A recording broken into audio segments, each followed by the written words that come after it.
Hello दोस्तों, ubiquitous study में आपका स्वागत है। आज की करंट न्यूज है, भारत का पहला प्लांट सेल फर्मेंटेशन टेक्नोलॉजी उत्कृष्टता केंद्र कहां स्थापित किया गया है। तो दोस्तों इसका सही उत्तर हो जाएगा आईआईटी मद्रास रिसर्च पार्क में जो है यह स्थापित किया गया है, यानी कि ऑप्शन ए इसका सही हो जाएगा। आइए इसको हम लोग डिटेल से में देख लेते हैं। दोस्तों भारत का पहला प्लांट सेल फर्मेंटेशन टेक्नोलॉजी उत्कृष्टता केंद्र चेन्नई स्थित आईआईटी मद्रास रिसर्च पार्क में स्थापित किया गया है। यह केंद्र वैश्विक पोषण कंपनी हर्बल लाइफ इंडिया और आईआईटी मद्रास के बीच एक रणनीतिक साझेदारी का परिणाम है, जो भारत के जैव प्रौद्योगिकी परिदृश्य में एक क्रांतिकारी बदलाव का संकेत देता है। वहीं पे दोस्तों हम लोग जान लेते हैं प्लांट सेल फर्मेंटेशन टेक्नोलॉजी क्या है। इसको जानने के बाद जो है हम लोग आगे बढ़ते हैं। तो दोस्तों अगर हमें प्लांट सेल फर्मेंटेशन टेक्नोलॉजी को बिल्कुल आसान शब्दों में समझना हो तो आप इसे बिना मिट्टी और बिना खेत के औषधीय गुणों को लैब में उगाना कह सकते हैं। यानी कि दोस्तों जो औषधीय गुणों से भरपूर पौधे होते हैं उनको बिना मिट्टी या फिर बिना किसी खेत में लैब में जो है उसको उगाना ही यही होता है प्लांट सेल फर्मेंटेशन टेक्नोलॉजी। इसे समझने के लिए एक सरल उदाहरण लेते हैं, दही जमाना। जैसे हम दूध में थोड़ा सा दही, जिसको हम लोग जामन कहते हैं, डालते हैं और एक सही तापमान पर रखने से कुछ घंटों में पूरा दूध दही बन जाता है।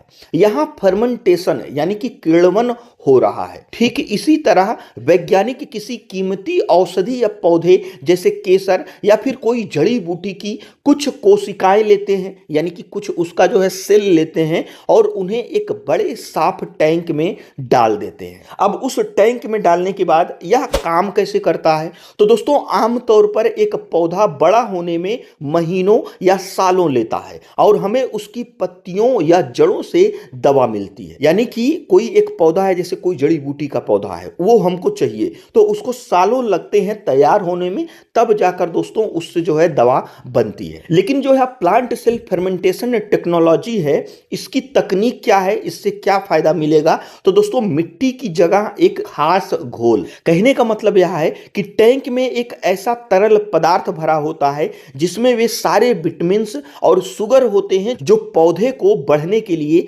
चाहिए। कंट्रोल वातावरण, लैब में तापमान और हवा को इतना सटीक रखा जाता है कि पौधे की कोशिकाएं बहुत तेजी से बढ़ने लगती हैं और कुछ ही दिनों में वो टैंक उन औषधीय तत्वों से भर जाता है जिन्हें हम सीधे निकालकर दवा या क्रीम बनाने में इस्तेमाल कर सकते हैं। तो दोस्तों आप लोग जो है प्लांट सेल फर्मेंटेशन टेक्नोलॉजी को जो है समझ गए होंगे। तो यह केंद्र मुख्य रूप से पादप कोशिका आधारित किण्वन तकनीक पर केंद्रित है। इस तकनीक के माध्यम से औषधीय पौधों की कोशिकाओं को प्रयोगशाला के नियंत्रित वातावरण बायोरिएक्टर में विकसित किया जाता है। इसकी सबसे बड़ी विशेषता यह है कि यह पारंपरिक खेती पर निर्भरता को कम करता है, जिससे विशाल भूमि, पानी और कीटनाशकों की आवश्यकता नहीं होती है। यानी कि जब यह किसी खेत में जो है उगाया जाएगा, इसके लिए एक जो है विशाल भूमि चाहिए और उसको सींचने के लिए बहुत सारा पानी चाहिए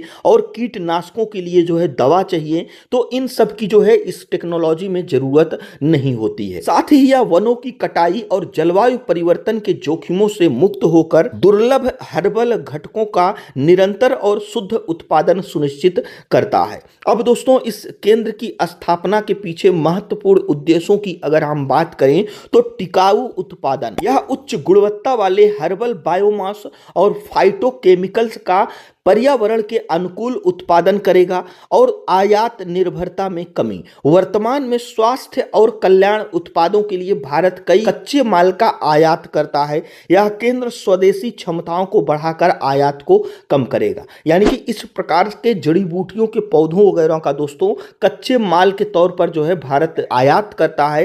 तो इस टेक्नोलॉजी के आ जाने के बाद इसमें भी दोस्तों कमी आएगी। अब हम नवाचार और अनुसंधान की बात करें तो दोस्तों जून 2026 से पूर्ण रूप से संचालित होने वाला यह केंद्र शोधकर्ताओं को विश्व स्तरीय बुनियादी ढांचा प्रदान करेगा।